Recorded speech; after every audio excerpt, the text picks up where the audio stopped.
এই সামাজিক মাধ্যমটো অসমীয়া সমাজে নোপোৱাই পোৱা দি কিয় পাইছে? আমাৰ ভাল লগা সময়বোৰ কেৱল হাই গাইজৰ মাজতে কিয় সীমাবদ্ধ হৈ ৰৈছে? জীয়ৰী বোৱাৰীৰ শালীন পোছাক কিয় কেইটামান ডলাৰৰ বাবে উলংগ হ'বলৈ আৰম্ভ কৰিছে? অসমীয়া জীয়ৰী বোৱাৰীৰ ভাল লগা হাঁহিটো, ভাল লগা উৰণিখন, ভাল লগা কাপোৰ সাজ কিয় কেইটামান ডলাৰৰ বাবে উলংগ হ'বলৈ আৰম্ভ কৰিছে? দৃষ্টিকটুভাৱে পিন্ধিবলৈ আৰম্ভ কৰিছে। এইখনতো আমাৰ অসমীয়া সমাজ নাছিল। জয় গুৰু শংকৰ সৰ্বগুণাকৰ যাকেৰি নাহি কেও পাম, তোহাৰী চৰণ কুৰেনো শত কোটি, বাৰেক কৰোৰ প্ৰণাম, বাৰেক কৰোৰ প্ৰণাম। কৃষ্ণ। শ্ৰীমন্ত শংকৰদেৱ সংঘৰ ভাধৰা প্ৰাথমিক শাখাৰ সোণালী জয়ন্তী বৰ্ষৰ এই পবিত্ৰ অনুষ্ঠানটিত উপস্থিত থকা বাপাই সমস্ত আপোনাৰ খবৰ চৰণত সেৱা জনাইছোঁ। সভাৰ সভাপতি মহোদয়কে প্ৰমুখ্য কৰি আসন গ্ৰহণ কৰা প্ৰতিগৰাকী গণ্যমান্য ব্যক্তিৰ শ্ৰীচৰণত সেৱা জনাইছোঁ। আমাৰ আহি পোৱা অকণমান পলম হ'ল, তাৰ বাবে আপোনাৰ খবৰ ওচৰত ক্ষমা বিচাৰিছোঁ। আমি আচলতে দায়িত্ব পালন কৰিবলৈহে আগবাঢ়িছোঁ, যিহেতু নিৰ্দিষ্ট এটি বিষয় আমাক দি দিয়া হোৱা নাই, যদিও নিৰ্দিষ্ট বক্তা বুলি কোৱা হৈছে। সেয়েহে আমি ভাবিছোঁ যে মহাপুৰুষ শ্ৰীমন্ত শংকৰদেৱ গুৰুজনাৰ অকণমান আদৰ্শগত দুই এটা কথা আমাৰ সীমিত জ্ঞানেৰে, অপৰিণত মগজুৰে সেইকেইটা কথা অকণমান আপোনাৰ খবৰ সৈতে আলোচনা কৰিম। পৃথিৱীত কোনো দেশৰ ইতিহাসত এনে পতন্তৰ নাই, যি একেধাৰে ধৰ্মীয় গুৰু, যি একেধাৰে ভাষাবিদ, কবি, নাট্যকাৰ, সংগীতজ্ঞ, অভিনেতা, চিত্ৰশিল্পী অথবা দাৰ্শনিক। গতিকে তেনে এগৰাকী মহান মনীষীৰ আদৰ্শৰে আপুনি মই পৰিচালিত হ'বলৈ সুযোগ পাইছোঁ। স্বাভাৱিকতে আপুনি মই খুব গৌৰৱান্বিত, কাৰণ আপোনাৰ মোৰ জন্ম এইখন অসমত, যিখন অসমৰ গুৰু মহাপুৰুষ শ্ৰীমন্ত শংকৰদেৱ গুৰুজনা। গতিকে মহাপুৰুষ শ্ৰীমন্ত শংকৰদেৱ গুৰুজনাৰ আদৰ্শ বুলি কোৱাৰ লগে লগে আপোনাসৱে সকলোৱে জনা মূল খুঁটিটোৱে হৈছে এক শৰণ হৰিনাম ধৰ্ম। আৰু সেই এক শৰণ হৰিনাম ধৰ্মৰ মূল ভেটি গুৰুজনাই কৃষ্ণ সংস্কৃতিৰে আৰম্ভ কৰিছিল। কৃষ্ণ সংস্কৃতি য'ৰ পৰা আৰম্ভ কৰিছিল গুৰুজনাই আদিপাঠ, এই এক শৰণ হৰিনাম ধৰ্মৰ শিপাডালো কৃষ্ণ সংস্কৃতিৰে জড়িত কৰোৱাইছিল, যাতে মনুষ্য জাতিয়ে অন্ততঃ কাৰোবাৰ ওচৰত শৰণ ল'ব পাৰে। চাৰেণ্ডাৰ টু ওৱান চুপ্ৰিম, অন্ততঃ এজনৰ অস্তিত্বক স্বীকাৰ কৰা। আমি মনুষ্য জাতিয়ে বছৰৰ পাছত বছৰ জীৱন লাভ কৰিছোঁ, মৃত্যুও হৈছে, কিন্তু সেই জীয়াই থকাৰ সময়ছোৱাত এজনৰ ওচৰত সৰ্বস্ব উজাৰি দিবলৈ আমাকতো লাগিব কাৰোবাক। সেইবাবে হয়তো গুৰুজনাই এই গোটেই অসমীয়া জাতিটোক এজনৰ ওচৰত সম্পৰ্ক ৰাখি, এজনৰ ওচৰত সৰ্বস্ব উজাৰি দিব পৰা এটা প্ৰক্ৰিয়া আৰম্ভ কৰিছিল। সেই তাৰ পৰাই কৃষ্ণ সংস্কৃতি আৰম্ভ হয়। ভগৱান শ্ৰীকৃষ্ণৰ ওচৰত শৰণাপন্ন হোৱাৰ পৰা এক শৰণ হৰিনাম ধৰ্মৰ মূল ভেটি। সেই কৃষ্ণ সংস্কৃতি এটা সময়ত কেৱল নামৰ মাজতেই যে সীমাবদ্ধ, হৰিনামেৰে যদিও আদিপাঠ ইয়াৰ আৰম্ভ হৈছিল, নামৰ মাজতে সীমাবদ্ধ হৈ নাথাকিল। ই লাহে লাহে অসমৰ কলা কৃষ্টি, অসমীয়া সমাজৰ দৈনন্দিন জীৱনত সংপৃক্ত হৈ পৰিলে কৃষ্ণ সংস্কৃতি। ভিন্ন লোককথা, ভিন্ন পৰম্পৰা, ভিন্ন লোক সংস্কৃতিৰ সৈতে ওতঃপ্ৰোতভাৱে কৃষ্ণ সংস্কৃতি জড়িত হৈ পৰিল। তাৰ উদাহৰণ আমি দেখিবলৈ পাওঁ। আমাৰ আনকি হুঁচৰি যোৱাৰ আৰম্ভণিটো সেই কৃষ্ণাই মূৰতে বকুল ফুল এপাহি নিয়ৰ পাই মুকলি হ'ল, তাতো কৃষ্ণ সংস্কৃতিৰ সম্পৰ্ক এটা আহি পৰিল লাহে লাহে। গতিকে কৃষ্ণ সংস্কৃতি তেনেকৈ সৰ্বত্ৰ আচলতে বিয়পি পৰিল। গতিকে গুৰুজনৰ আদৰ্শৰ সেই প্ৰথম দিশটো তেনেধৰণৰ, যেনেধৰণে ৰজা নৰনাৰায়ণৰ ৰাজসভাত বৃন্দাবনী বস্ত্ৰ আমাৰ বাবে সৰ্বশ্ৰেষ্ঠ উপহাৰ বুলি আমি কওঁ, সেয়াও কিন্তু কৃষ্ণ সংস্কৃতিৰে এক সৰ্বশ্ৰেষ্ঠ উপহাৰ। গতিকে গুৰুজনাই সেই কৃষ্ণ সংস্কৃতিৰ শিপাডাল আপোনাক মোক ধৰিবলৈ শিকাই থৈ গৈছিল। গতিকে প্ৰথম আদৰ্শগত কথা বুলি কোৱাৰ লগে লগে আপুনি মই পোনছাতে অনুভৱ কৰিব পাৰোঁ যে এক শৰণ হৰিনাম ধৰ্ম আৰু ইয়াৰ ভেটি কৃষ্ণ সংস্কৃতি। আৰু ইয়াৰ পাছতেই জাতিভেদ আৰু সামাজিক বৈষম্যৰ বিৰোধিতা। গুৰুজনাই যেতিয়া ভকতক শৰণ দিছিল, তেতিয়া উপাধি আঁতৰাই লৈছিল। মোৰ কাষলৈ ভকত আহিব লাগে, ভকতে শৰণ ল'ব লাগে ঈশ্বৰৰ ওচৰত। ইয়াত উপাধিবোৰৰ প্ৰয়োজন নাই, সেইবাবে উপাধিক প্ৰাধান্য দিয়া নাছিল। সকলো ভকত আছিল, নামবোৰ আছিল, ভকত আছিল, কিন্তু উপাধিবোৰ নাছিল। উপাধিবোৰ আঁতৰাই লোৱাটো বিচাৰিছিল। আজিৰ পৰা 500 বছৰ আগত যদি গুৰুজনাই সেই চিন্তাটো কৰিছিল, কিয় কৰিছিল? কাৰণ হয়তো গুৰুজনাই সেইখিনি মুহূৰ্ততে অনুভৱ কৰিব পাৰিছিল যে মনুষ্য জাতি এদিন জাতিক লৈ কাজিয়া কৰিব, নিজৰ জনগোষ্ঠী বুলি কাজিয়া কৰিব, এটা জাতি আনটো জাতিৰ পৰস্পৰ সন্মান নোহোৱা হ'ব, এই জাতিটো এটা জাতি আনটো জাতিক নিজক উপস্থাপন কৰিবলৈ গৈ আক্ৰমণ কৰিব, কেতিয়াবা কাজিয়া কৰিব, আমাৰ মাজত বৈষম্যতাৰ ভাৱ আহিব পাৰে। সেইবাবে সেই উপাধিক প্ৰাধান্য দি সকলোকে ভকত সজাই গুৰুজনে শৰণ দিয়াৰ ব্যৱস্থাটো কৰিছিল। গতিকে গুৰুজনৰ সেই সাম্যবাদৰ ধাৰণাটো আৰু এই জাতিভেদ লগতে সামাজিক বৈষম্যৰ যিটো বিৰোধিতা, সেইটো এক সৰ্বকালৰ মই সৰ্বশ্ৰেষ্ঠ খোজ বুলি অনুভৱ কৰোঁ গুৰুজনাৰ। সেই খোজটো খুব কটকটীয়া আছিল সেইখিনি মুহূৰ্তত, কিন্তু কালক্ৰমত এতিয়া লাহে লাহে আমি সেইখিনি অনুভৱৰ পৰা ক'ৰবাত অসমীয়া জাতিটো যেন আঁতৰি আহিছোঁ। কিন্তু সেইটোৰ এতিয়া অন্তত বহু প্ৰয়োজনীয়তা আমি অনুভৱ কৰোঁ, খুবেই প্ৰাসংগিক হৈ পৰিছে সেই কথাটো। কিয় প্ৰাসংগিক সেইটো আপোনালোকে সংবাদ মাধ্যমৰ ভিন্ন বা বাতৰি চালে আপোনালোকে অনুভৱ কৰিব পাৰিব। সামাজিক মাধ্যমৰ পৰা আৰম্ভ কৰি প্ৰত্যেকটো মুহূৰ্তত আমাৰ মাজত সঘনে দেখা দিয়া গোষ্ঠীগত সংঘৰ্ষ, জাতিগত সংঘৰ্ষ, মই মোৰ জাতি এই ধৰণে থিয় দিয়াৰ এটা মানসিকতা, আমি আমাৰ জাতিটো এই শব্দটোৰ পৰা মই মোৰ জাতি হোৱালৈ ক'ৰবাত এটা পৃথকতা আহি পৰিছে। গতিকে গুৰুজনাই সেইখিনি কিন্তু খুব স্পষ্টভাৱে অনুভৱ কৰি নিজৰ আদৰ্শত সেই কথাটোৰ সংযোজন ঘটুৱাইছিল।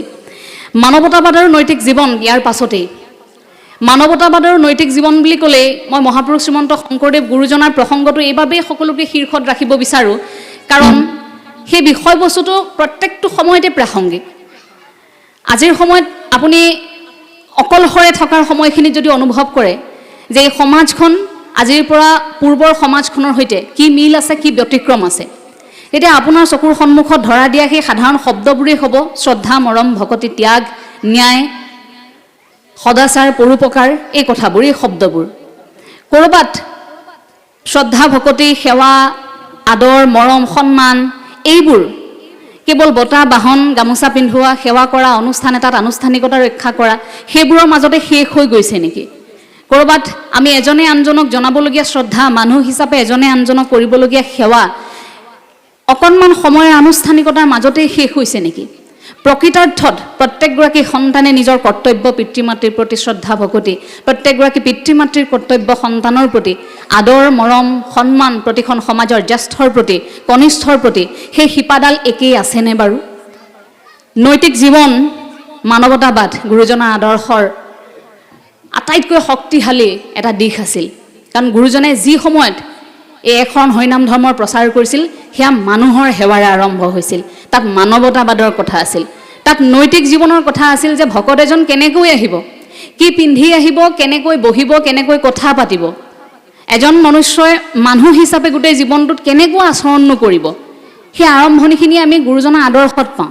কিন্তু এতিয়া তাৰ বাবে আমি প্ৰশিক্ষণ ল'বলগীয়া হয়, আমি নতুনকৈ প্ৰশিক্ষণ ল'বলগীয়া হয়। আমি কেনেকৈ আচৰণ কৰিম, কেনেকৈ কথা ক'ম, কেনেকৈ হাঁহিটো মাৰিম, কেনেকৈ কি কৰিম, নহ'লে গোটেই সমাজখনত লাহে লাহে এনেকুৱা এটা বিৰূপ প্ৰক্ৰিয়াৰ সৃষ্টি হ'বলৈ গৈছে, আপুনি বেছি ডাঙৰকৈও হাঁহিব নোৱাৰে, কাৰণ সমাজে আপোনাক দুখ ধৰিব। আপুনি ডাঙৰকৈ কান্দিবও নোৱাৰে, আপুনি বেছিকৈ খঙো কৰিব নোৱাৰে, আপুনি বৰ বেছিকৈ কথাও পাতিব নোৱাৰে, কথা কমায়ো পাতিব নোৱাৰে, কাৰণ গোটেই সমাজখন ৰৈ আছে আপোনাক কেৱল সমালোচনা কৰিবৰ বাবে, আপোনাক বিতৰ্ক কৰিবৰ বাবে। এই যে নৈতিক জীৱন, ইয়াৰ মই এটা উদাহৰণ দিব বিচাৰিছোঁ যে আমি কেনেকুৱা এটা পৰ্যায়লৈ লাহে লাহে গতি কৰিছোঁ। সমাজ যে সলনি হৈছে, সম্পৰ্কৰ যে ফাট মেলিছে, অনুভৱবোৰ যেন ক'ৰবাত লাহে লাহে নোহোৱা হৈছে, আমি ইমান বেছি কৃত্ৰিম, আমি ইমান বেছি ব্যস্ত জীৱন এটা কটাবলৈ লাহে লাহে আগবাঢ়িছোঁ। লক্ষ্ণৌৰ এটা কাহিনী মই কেইবাখনো মঞ্চত কৈছোঁ, কিন্তু আজি ইয়াত কোৱাটো প্ৰাসংগিক বুলি ভাবিছোঁ, কাৰণ নতুন প্ৰজন্মৰ কেইবাগৰাকী ইয়াত মই উপস্থিত থকা দেখিছোঁ।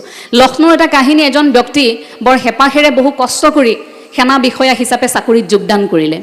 এতিয়া চাকৰিত যোগদান কৰিলে, বৰ কষ্ট কৰি যিহেতু চাকৰিটো পালে, চাকৰিটো পোৱাৰ পাছত নিজৰ ভাল পোৱা মনৰ মানুহগৰাকীক বিয়া কৰোৱালে। তেওঁ সংসাৰ বৰ ভালকৈ চলি আছিল। লাহে লাহে তেখেতসকলৰ জীৱনলৈ দুটি সন্তান আহিল। তাত দুয়োটি সন্তান অহাৰ লগে লগে সংসাৰ এখন সম্পূৰ্ণ হোৱা নাই জানো? গতিকে পৰিপূৰ্ণ হৈ পৰা সেই সংসাৰখনত আৰু কি লাগে? ধুনীয়াকৈ সংসাৰ চলি আছে। এতিয়া পিতৃ মাতৃৰ মন নিজৰ ল'ৰাক ভালতকৈ ভাল স্কুলত পঢ়ুৱাব, ভালতকৈ ভাল বিশ্ববিদ্যালয়খন বাছি উলিয়াব, যাতে কোনো কাৰণতে তেখেতে পোৱা কষ্টখিনি তেখেতৰ সন্তানে পাব নালাগে। সেই বুলিয়ে পিতৃ মাতৃয়ে বহু কষ্ট কৰি দুয়োটা ল'ৰাক পঢ়ুৱালে। ল'ৰা দুটা ডাঙৰ হ'ল, এইবাৰ উচ্চ শিক্ষাৰ বাবে দুয়োগৰাকী বিদেশলৈ উৰা মাৰিলে। পিতৃ মাতৃৰ হেঁপাহ, ল'ৰাই বিদেশত চাকৰি কৰিব, নাম উজ্বলাব আৰু সময়ত আমাৰ কাষত থিয় হ'ব। আৰু কি লাগে? লগে লগে ল'ৰা দুটা বিদেশলৈ যে পঠিয়ালে, তাতেই শিক্ষা শেষ কৰি দুয়োটাই তাতে চাকৰি পালে। লেঠা লাগিল সেইখিনিতেই, যেতিয়া চাকৰি পালে তাত, চাকৰি পোৱাৰ লগে লগে দুয়োগৰাকীৰ সময় নোহোৱা হ'ল জীৱনত। এতিয়া মাকৰ মন ল'ৰাক নেদেখাকৈ থাকিব নোৱাৰে। গতিকে মাকে বাৰে প্ৰতি কৈ থাকে ঘৰৰ বাপজনক, মানুহজনক কৈ থাকে যে দুয়োটাক চাবলৈ মোৰ বৰ মন গৈছে, ইমান দিন হ'ল দেখা নাই, তুমি চিঠি এখনকে লিখাচোন। তেওঁ বোলে ৰ'বা, দুয়োটা ব্যস্ত হৈ আছে, নতুনকৈ চাকৰিত যোগদান কৰিছে, আহিব নহয়, এতিয়া নিলিখোঁ দিয়া, সিহঁতে আমনি পাব। বোলে লিখাচোন, মোৰ বৰকৈ চাবলৈ মন গৈছে। সেই বুলি কোৱাত তেওঁ চিঠি এখন পঠিয়ালে ল'ৰা দুটালৈ, বোলে মাৰে বৰকৈ মনত পেলাই আছে, সময় পালে দুয়োটা এবাৰ আহি যাবি। নাই, চিঠিৰ উত্তৰ নাপালে। মাকে আকৌ সুধিলে, চিঠিখন দিলেনে বাৰু আপুনি? বোলে দিলোঁ, সিহঁতে চাগে সময় পোৱা নাই। আকৌ এখন চিঠি পঠিয়ালে, তেনেকৈ কেইবাখনো চিঠি পঠিয়ালে, চিঠিৰ উত্তৰ নাই, চিঠিৰ উত্তৰ নাপালে।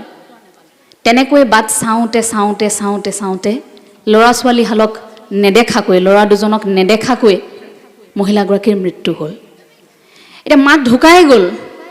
শেষ মুহূৰ্তটো নিজৰ মানুহজনক কৈছে, শুনকচোন, ইহঁত দুটা নাহিল ন? ইহঁতে কিবা কৈছিল নেকি বাৰু? তেখেতৰ মুখৰ মাত হেৰাইছে। কি ক'ব নিজৰ মানুহগৰাকীক যে ল'ৰা দুটাৰ সময় নাই, চিঠিৰ উত্তৰেই যে দিয়া নাই। মানুহগৰাকী ঢুকাই গ'ল। ঢুকোৱাৰ পাছত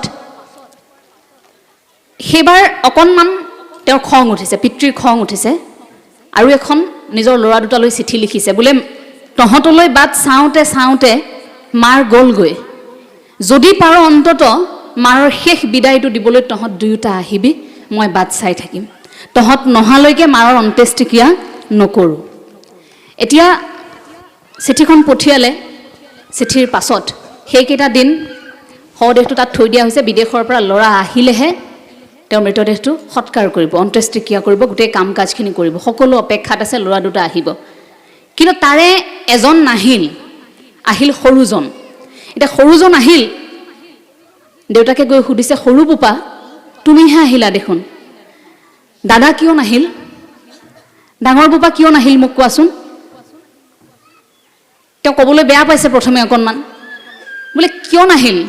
সেইবাৰ অকণমান খঙত সুধিছে দেউতাকে, মই ইমানকৈ মতাৰ পাছতো তোমালোক দুয়োটা আহিব নোৱাৰিলা একেলগে, দাদা কিয় নাহিল কোৱা? তেতিয়া সি অকণমান তলমূৰ কৰি সৰু সন্তানে উত্তৰ দিছে, দাদাই আচলতে মোক ভগাই দিলে, আমাৰ যিহেতু সময় নাই, ছুটি নাপাওঁ আমি, গতিকে দাদাই মোক ক'লে মাৰ মৰোতে তুমি যোৱা, দেউতা ঢুকালে মই যাম। গতিকে আমি দুয়োটাই ভগাই ল'লোঁ দেউতা, মাৰ ঢুকাওঁতে মই আহিছোঁ, তুমি ঢুকালে দাদা আহিব। সেই মানুহজন দৌৰ মাৰি গৈছে ভিতৰলৈ। দৌৰ মাৰি গৈ ভিতৰত এটা গুলীৰ শব্দ মাত্ৰ শুনিছে ৰাইজে। দৌৰা দৌৰিকৈ গৈছে কোঠাটোত, নাই, তেওঁ পিষ্টলেৰে মূৰত গুলীয়াই আত্মহত্যা কৰিছে। এখন চিঠি লিখি থৈ গৈছে ডাঙৰ ল'ৰাটোলৈ। তাত লিখিছে, ডাঙৰ বোপা তুমি আহিব নালাগে দিয়া, তুমি যিহেতু যথেষ্ট ব্যস্ত, গতিকে সৰু ভাইটিয়ে কামখিনি কৰি থৈ যাওক, সৰু বোপাই কামখিনি কৰি থৈ যাওক, মই অকণমান তোমালোকৰ বাবে কামখিনি সহজ কৰি দিলোঁ, সেইবাবে মই গুচি আহিলোঁ। এতিয়া আপুনি অনুভৱ কৰক, আজিৰ তাৰিখত আমি ইমানেই ব্যস্ত, এটা লোভনীয় বেতনৰ চাকৰি, পিতৃ মাতৃ এফালে, মাতৃ নৰীয়া দেহাত ৰৈ ৰৈ চাম বুলি গুচি গ'ল, পিতৃ নোহোৱা হৈ গ'ল, অথচ সেইখিনি মুহূৰ্তটো আহিবৰ বাবে অকণমান সময়, সেইবোৰ কেনেকৈ হ'বলৈ আৰম্ভ কৰিছে আমাৰ মাজত? আমি ইমান বেছি ব্যস্তনে?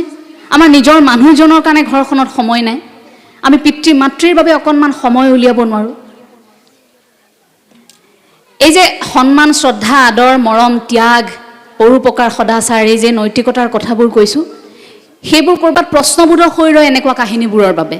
যেতিয়া বাতৰিত এই ধৰণৰ কাহিনীবোৰ পঢ়িবলৈ পাওঁ, সেইটো মোৰ বাবে এটা ডাঙৰ প্ৰশ্ন হৈ পৰে যে কথা কৈছোঁহে কৈছোঁ, আলোচনা কৰিছোঁহে কৰিছোঁ, ক'ৰবাত এতিয়াও সেই কৃত্ৰিমতাই এনেকুৱাকৈ গ্ৰাস কৰিবলৈ আৰম্ভ কৰিছে, আমাক ইমান যান্ত্ৰিক কৰিবলৈ আৰম্ভ কৰিছে, ক'ৰবাত সেই আত্মিক সম্পৰ্কবোৰ আমাৰ নোহোৱা হৈছে। আৰু আত্মিক সম্পৰ্কবোৰ লাহে লাহে দুৰ্বল হোৱাৰ বাবে আমি মানসিকভাৱেও অকণমান দুৰ্বল অনুভৱ কৰোঁ, আৰু তেতিয়াই এখন সমাজ থুনুকা হয়।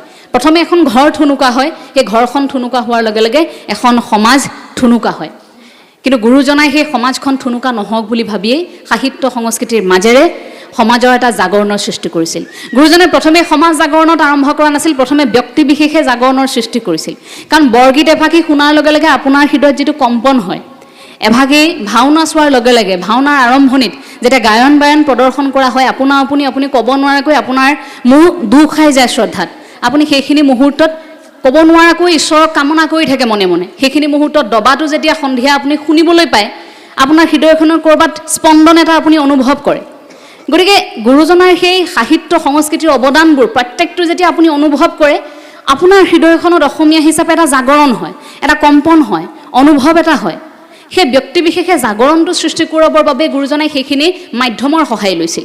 কাৰণ এজন ব্যক্তিৰ হৃদয়খন যেতিয়া নকঁপিব, তেওঁ সমাজখনৰ লগত কেতিয়াও সেই এডাল বান্ধোনত থাকিব নোৱাৰিব। প্ৰত্যেকৰ যেতিয়া হৃদয়খনত সেই জাগৰণটো থাকিব, ব্যক্তি বিশেষে যেতিয়া এটা সম্পৰ্কত থাকিব, তেতিয়া সমাজখনৰ সম্পৰ্কটো শক্তিশালী হয়। সেইবাবে প্ৰথমে ব্যক্তি বিশেষে জাগৰণ আৰম্ভ কৰিছিল, তাৰ পাছতে সমাজখন সাহিত্য সংস্কৃতিৰ মাধ্যমেৰে গোটেই সমাজখনত এটা জাগৰণৰ সৃষ্টি কৰিবলৈ চেষ্টা কৰিছিল আমাৰ গুৰুজনাই। ইয়াৰ পৰৱৰ্তী গুৰুজনাৰ আদৰ্শৰ অন্যতম এক মূল ভেটিৰ কথা আপোনালোক সকলোৱে জানে, নামঘৰ আৰু সত্ৰৰ ব্যৱস্থা, সমাজৰ নৈতিক এখন মঞ্চ। আমি প্ৰত্যেকেই জানো নামঘৰ কেৱল গুৰুজনাৰ সৃষ্টিৰাজিৰ প্ৰচাৰ প্ৰসাৰ কৰা মাধ্যমেই নহয়, বা ভগৱান শ্ৰীকৃষ্ণ আৰাধনাৰ প্ৰাণকেন্দ্ৰই নহয়। নামঘৰ এক গণতান্ত্ৰিক এনে মঞ্চ য'ত সমাজৰ বহু সিদ্ধান্তৰ মুখনি মৰা হয়। ভাল বেয়া বহু দিশৰ আলোচনা, সমাজখনে সেই নামঘৰত হোৱা নামঘৰৰ মজিয়াৰ আলোচনা, সেই সিদ্ধান্ত বৰমূৰীয়াসকলে লোৱা সিদ্ধান্তৰ বাবে অপেক্ষাও কৰে। এটা সময়ত নামঘৰ বা আদালত, নামঘৰ বা সত্ৰ আমাৰ বাবে আদালত তেনেধৰণৰ এটা পৰ্যায়লৈ গতি কৰিছিল। গতিকে গণতান্ত্ৰিক সেই মঞ্চখনত সকলোৱে উচ্চ নিচ কোনো ধৰণৰ জাতিৰ ভেদাভেদ নথকাকৈ সকলোৱে একেলগে নামঘৰত বহি প্ৰত্যেকটো গণতান্ত্ৰিক সিদ্ধান্ত ল'ব পৰা এটা পৰিৱেশৰ সৃষ্টি কৰিছিল। গুৰুজনাই হয়তো দূৰদৰ্শী চিন্তাধাৰাৰে সেইখিনিৰ পৰিকল্পনা কৰিছিল। আৰু ইয়াৰ পিছতে সেই সহনশীলতা আৰু সহাৱস্থান। গুৰুজনাৰ আদৰ্শৰ অন্যতম এটা ভাল লগা কথা আছিল সহনশীলতা আৰু সহাৱস্থান। আমি যদি অকণমান সেই দিশটো চাওঁ যে সহনশীলতা কাক সহ্য কৰিব লাগে, এতিয়া প্ৰথমে মানুহ সহ্য কৰাৰ কথাটোৱে আলোচনা কৰোঁচোন, যে মানুহ আমি প্ৰত্যেকক সহ্য কৰাটো, অন্ততঃ ভকতে ভকতকে সহ্য কৰকচোন। যদি এজনে আনজনক সহ্য কৰিব নোৱাৰে, তেন্তে সহাৱস্থান কৰাটো সম্ভৱনে?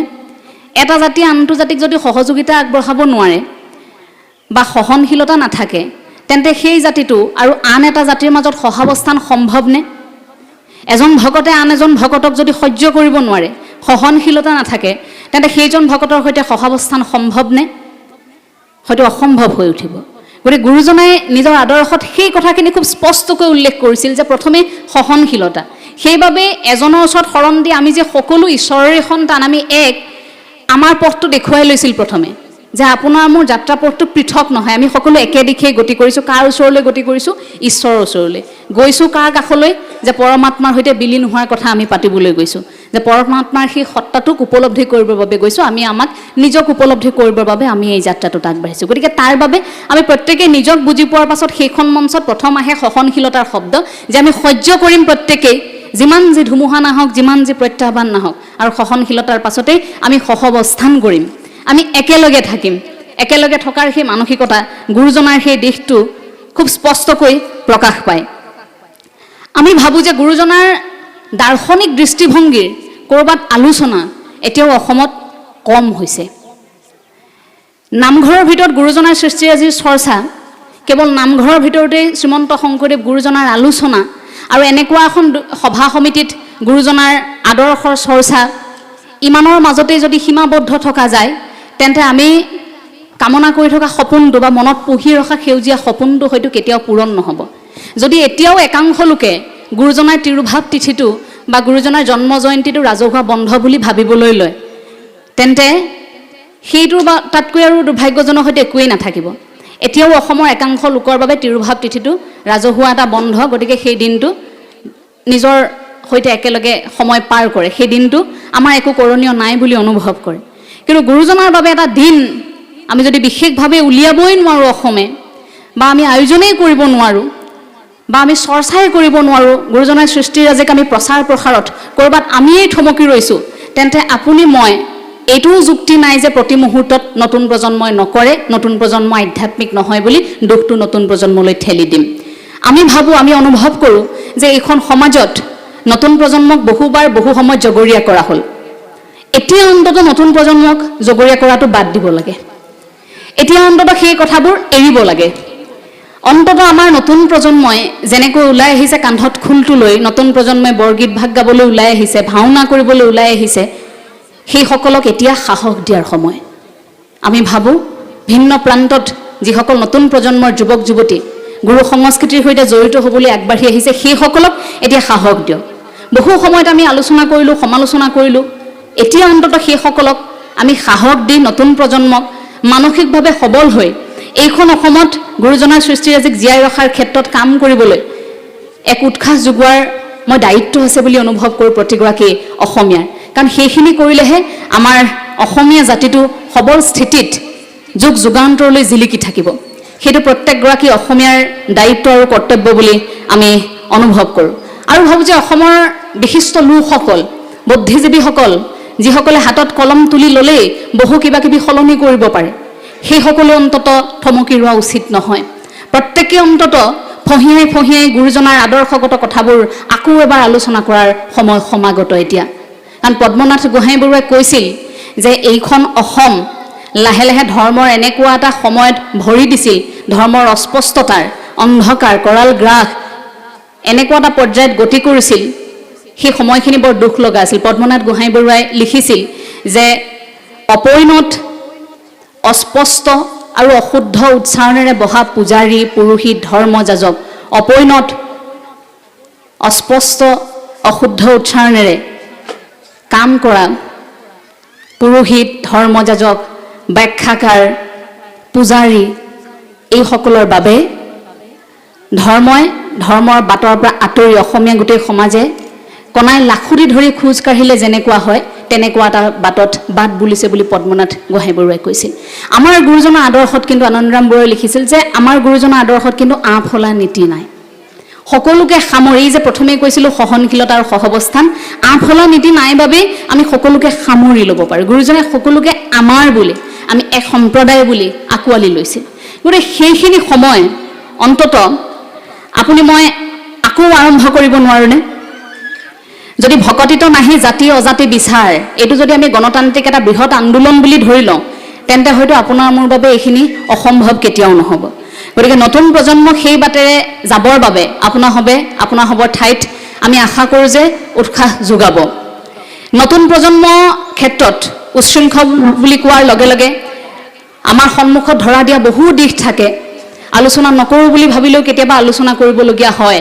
তাৰ আটাইতকৈ ৰাইজে প্ৰথমে আঙুলিয়াই দিয়া দিশটোৱেই হৈছে সামাজিক মাধ্যমৰ অত্যন্ত ব্যৱহাৰ, অতিমাত্ৰা ব্যৱহাৰ, প্ৰযুক্তিৰ নিয়ন্ত্ৰণ আৰু ব্যৱহাৰ।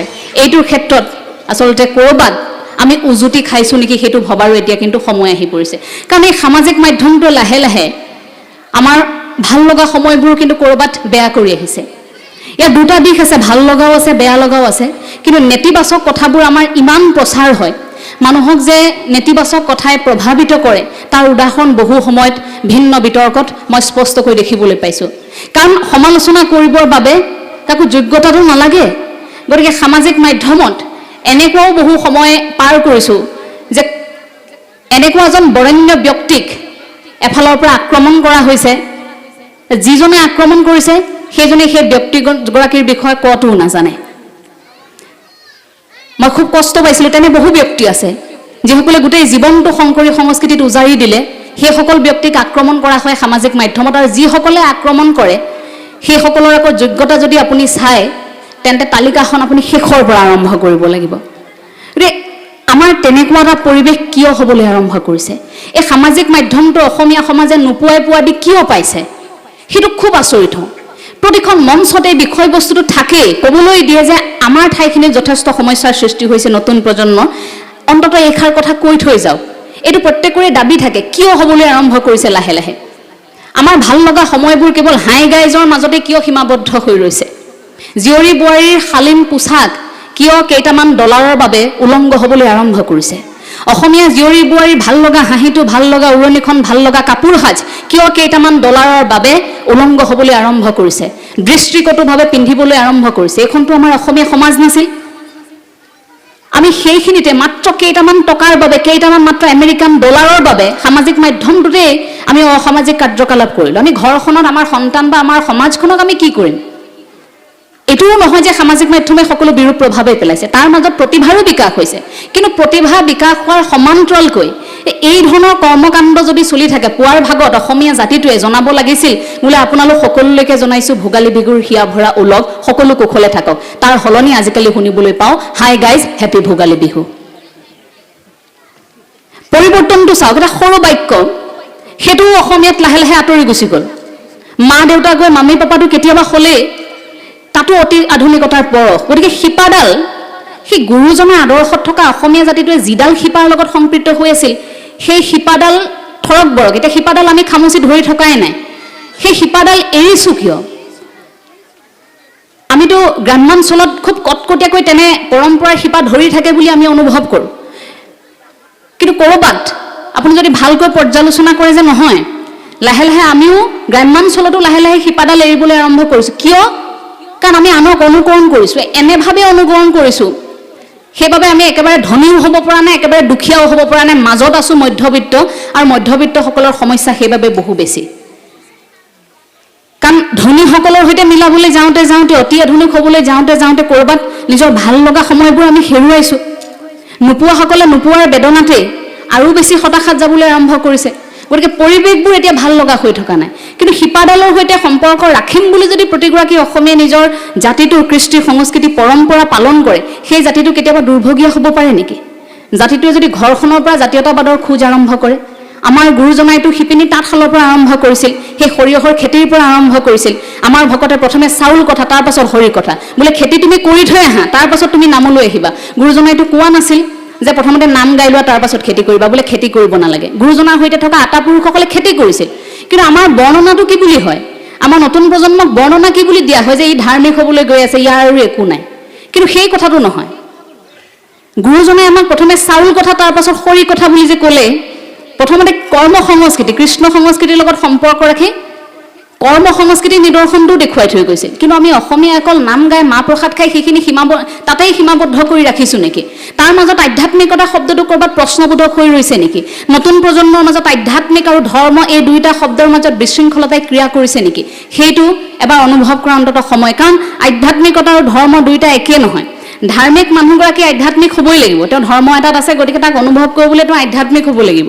কিন্তু আধ্যাত্মিক মানুহ এগৰাকী যদি ধৰ্ম নিৰ্দিষ্ট এটা ধৰ্মৰ গণ্ডিৰ ভিতৰত নাই, সেইগৰাকী কিন্তু তেতিয়াও আধ্যাত্মিক হৈ থাকিব পাৰে। আধ্যাত্মিকতা সেই আত্মাৰ চেতনাৰ উপলব্ধি, নিজে নিজক জনাৰ এটা প্ৰক্ৰিয়া। নিজক জনাৰ সেই প্ৰক্ৰিয়াটোত যিকোনো ধৰণৰ মানুহ থাকিব পাৰে, কিন্তু সেই আধ্যাত্মিকতাৰ শক্তিটোহে আমাৰ নতুন প্ৰজন্মৰ মাজত থাকিব লাগে। মই ভাবোঁ সেইটো হয়তো প্ৰত্যেকখন ঘৰৰ পৰাই সেইটো আৰম্ভ হ'লে আমাৰ সুবিধা হ'ব কথাবোৰ বুজি পোৱাত। আধ্যাত্মিকতা আৰু ধৰ্ম একাকাৰ কৰি দিলে আমাৰ নতুন প্ৰজন্মই ভাবিব যে এইটো সম্পূৰ্ণ ধৰ্মৰ গণ্ডিৰ ভিতৰত থকা এটা বিষয়বস্তু। আধ্যাত্মিকতা, স্পিৰিচুৱেল ইণ্টেলিজেঞ্চ, যিটোৰ ওপৰত মই বৰ্তমান এগৰাকী গৱেষক ছাত্ৰী হিচাপে অধ্যয়ন কৰি আছোঁ।